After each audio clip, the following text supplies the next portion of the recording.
시대인재에서 수학을 가르치는 김성호입니다. 구평이 끝나고 나면 대부분의 상위권 학생들이 본격적으로 실무를 풀기 시작할 겁니다. 그런데 제가 학생들을 가르치다 보면 실무를 정말 많이 푸는데도 수능 수학 점수가 생각보다 안 오르는 학생들이 굉장히 많습니다. 왜 그럴까요? 실무를 그냥 시험 보듯이 풀기 때문입니다. 100분 재고 한 해 풀고 채점한 후에 오늘 84점이네 76점이네 92점이네 하고 끝냅니다. 그리고 다음날 또 다른 실무를 풉니다. 이건 공부라기보다는 계속 시험만 보고 있는 거에 가까워요. 그래서 저는 시대인재 상위권 학생들에게 실무를 조금 다르게 활용시킵니다. 오늘 딱 세 가지를 말씀드릴게요. 첫 번째, 실무는 100분 동안 푸는 게 아니라 90분 동안 풀게 합니다. 두 번째, 실전에서 푸는 실무는 일주일에 2개면 됩니다. 나머지는 엔제처럼 사용하세요. 그리고 세 번째, 실무에서 틀렸던 한 문제를 한 문제로 끝내지 마세요. 이 세 가지만 제대로 해도 구평 이후 실무 공부의 밀도가 완전히 달라질 겁니다. 자, 그럼 이 얘기부터 한번 해볼게요. 수능 수학 시간은 100분인데 저는 학생들에게 90분 동안 풀라고 합니다. 왜 그럴까요? 제가 학생들의 시험지를 보면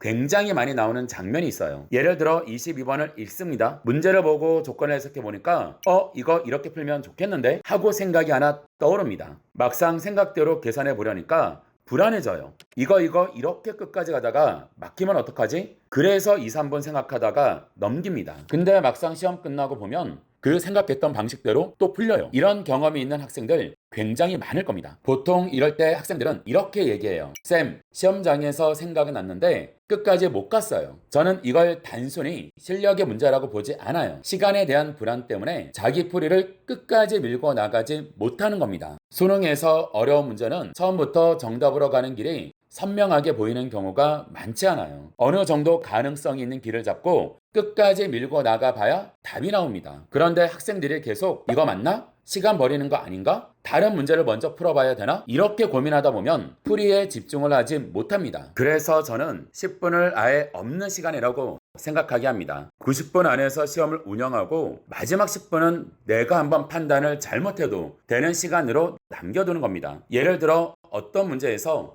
이 방법이면 되겠네 라고 판단을 했잖아요. 그러면 끝까지 한번 밀어붙여 보는 겁니다. 7분을 썼는데 만약 안 풀리잖아요. 괜찮아요. 그렇게 7분을 쓰라고 10분을 숨겨둔 거니까요. 저는 이걸 굉장히 중요하게 생각합니다. 상위권으로 올라갈수록 단순히 문제를 푸는 것만큼 중요한 게 내가 떠올린 방법을 어디까지 믿고 밀어붙일 것인가에 대한 판단력입니다. 실무는 바로 그 판단력을 연습하는 도구입니다. 그래서 90분 실무를 계속 연습하면 수능장에서 훨씬 과감해집니다. 한 번의 잘못된 판단을 감당할 여유가 있다는 걸 경험적으로 알고 있기 때문입니다. 제가 숨겨둔 10분을 강조한 이유가 여기 있습니다. 근데 여기서 그러면 선생님 90분으로 일을 실무하면 되는 거네요? 아닙니다. 제가 학생들에게 가장 강조하는 건 이겁니다. 일주일에 이 실무만 해라. 나머지는 엔제처럼 활용해라 이겁니다. 일주일에 딱 2번 정도만 실전처럼 온전하게 풉니다. 예를 들면 하나는 서바이벌, 하나는 김성호 모의고사. 이 두 개는 정말 수능이라고 생각하고 90분 동안 운영해보는 연습을 하는 거예요. 어디서 막혔는지, 어떤 문제를 넘겼는지, 어떤 문제에서 끝까지 밀어붙여봤는지, 마킹은 언제 했는지, 그리고 마지막 10분은 어디에다 썼는지까지 체크해 봅니다. 실무의 첫 번째 목적은 점수 확인이 아니라 시험 운영입니다. 그런데 실무를 매일 처음부터 끝까지 문제를 풀면 문제가 생깁니다. 1번, 2번, 3번, 4번, 5번 중상위권 학생들이라면 여기서 새롭게 배울 수 있는 게 뭐가 있습니까? 그런 문제까지 매일 풀면서 오늘도 실무 한 회차 했으니까 나 공부 많이 했네? 이렇게 생각하기가 쉬워요. 수능이 가까워질수록 여러분에게 필요한 건 이미 맞출 수 있는 문제를 계속 맞히는 게 아닙니다. 수능에서 내가 틀릴 문제를 하나씩 없애가는 겁니다. 저는 나머지 모의고사는 아예 엔제처럼 활용시킵니다. 한 회차를 펼쳐놓고 처음부터 풀지 않습니다. 자기에게 필요한 문제만 골라내는 거예요. 예를 들어 14, 15, 21, 22번 선택에서는 28, 29, 30번 또 학생마다 개별적으로 막히는 위치가 있겠죠? 그런 문제들을 한 해에서 8문제에서 10문제 뽑아서 풉니다. 그러면 90분 동안 전체 문제를 푸는 대신 훨씬 짧은 시간 안에 나에게 필요한 문제만 밀도 있게 공부할 수 있습니다. 이게 중요한 이유가 있어요. 수능이 가까워질수록 공부 시간은 똑같은 1시간이 아닙니다. 9월의 1시간과 11월의 1시간은 가치가 완전히 달라요. 국어도 해야 하고 탐구도 해야 하고 수학도 해야 합니다. 그러니까 파이널에서는 얼마나 많이 공부했느냐보다 내가 틀릴 가능성이 있는 곳에서 얼마나 시간을 썼느냐가 중요합니다. 저는 이걸 수강생들에게 굉장히 강조합니다. 그리고 여기서 실무 공부의 핵심이 나옵니다. 예를 들어 오늘 실무 14번을 틀렸어요. 해설을 봅니다. 아, 이렇게 하는 거였구나. 이해했습니다. 그리고 나서 끝.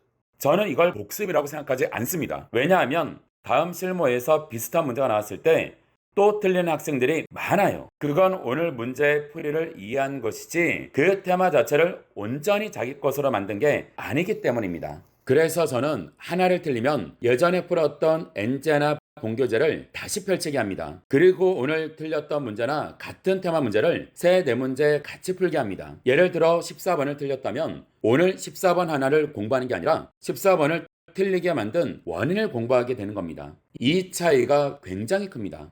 한 문제만 풀면 풀이가 기억에 남습니다. 그런데 비슷한 문제 4, 5개를 묶어서 풀면 이런 조건이 주어지면 여기서부터 봐야 되는 거구나. 평가원이 이런 조건을 주면 이런 식으로 연결해야 되는 거구나 라는 반응이 만들어집니다. 결국 실전, 진단, 테마 보완, 다시 실전, 이 과정이 반복되는 겁니다.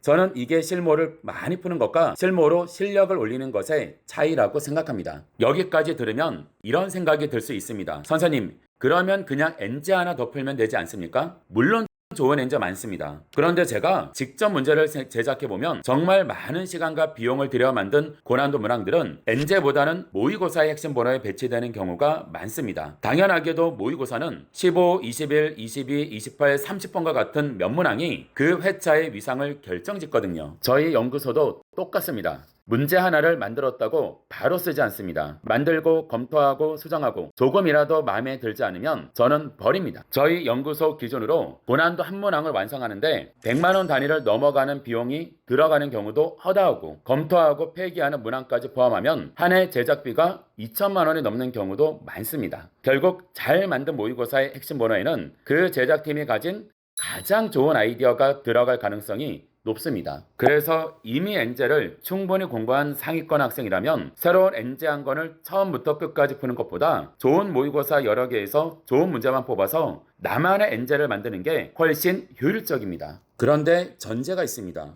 아무 실무나 이렇게 하면 안 됩니다. 수능이 가까워질수록 저는 문제를 볼 때 이것부터 봅니다. 이 문제가 수능에서 나올 법한가? 어려운가 쉬운가 보다 이게 먼저입니다. 실무에서 굉장히 어려운 문제를 20분 동안 고민했는데 실제 수능에서는 요구하지 않을 사고였다면 그 20분은 완전히 버려지는 시간입니다. 반대로 평가원이 수능에서 충분히 낼 수 있는 22번을 가지고 20분 동안 제대로 공부했다면 그건 굉장히 가치 있는 시간입니다. 그래서 파이널에서는 문제의 개수보다 문제의 방향성이 훨씬 중요합니다. 그래서 제가 학생들에게 모의고사를 권할 때도 그러한 기준으로 봅니다. 서바이벌, 강대 K, 한석원 모의고사, 힐링캠프 이런 식으로 오랫동안 상위권 학생들에게 많이 풀리고 검증된 모의고사들을 활용하면 됩니다. 그리고 여러 종류의 모의고사를 많이 사는 것 자체가 중요한 건 아닙니다. 좋은 모의고사를 골랐다면 그 안에서 좋은 문제들을 얼마나 자기 것으로 만들었느냐가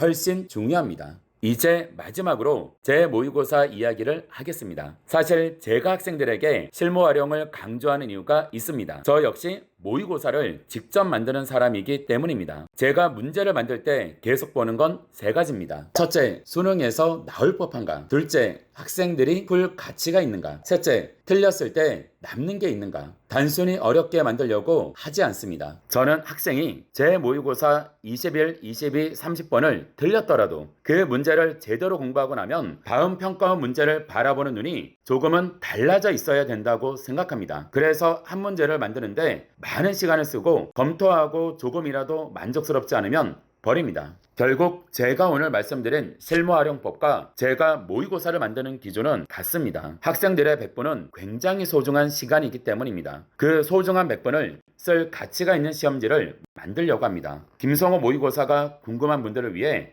고정 댓글에 링크를 남겨드리겠습니다. 마지막으로 오늘 3가지만 기억하세요. 첫째, 100분 시험을 90분으로 연습하고 10분을 숨겨두세요. 한번 잘못해도 괜찮다는 여유가 생겨야 수능장에서 떠오른 방법을 끝까지 밀어붙일 수 있습니다. 둘째, 일주일에 2실무, 나머지는 엔제처럼 이미 마칠 문제를 계속 마치는데 아까운 시간을 낭비하지 마세요. 셋째, 실무는 시험지가 아니라 진단지입니다. 틀린 문제 하나를 고치는 게 아니라 그 문제를 틀리게 만든 약점 자체를 없애세요. 실무를 몇 개 풀었느냐는 수능장에서는 아무 의미 없습니다. 수능장에서 중요한 건 딱 하나입니다. 실무를 풀면서 발견한 약점이 수능날까지는 몇 개 남아있느냐. 그걸 0에 가깝게 만드는 게 구평 이후에 여러분들이 해야 할 공부입니다. 감사합니다.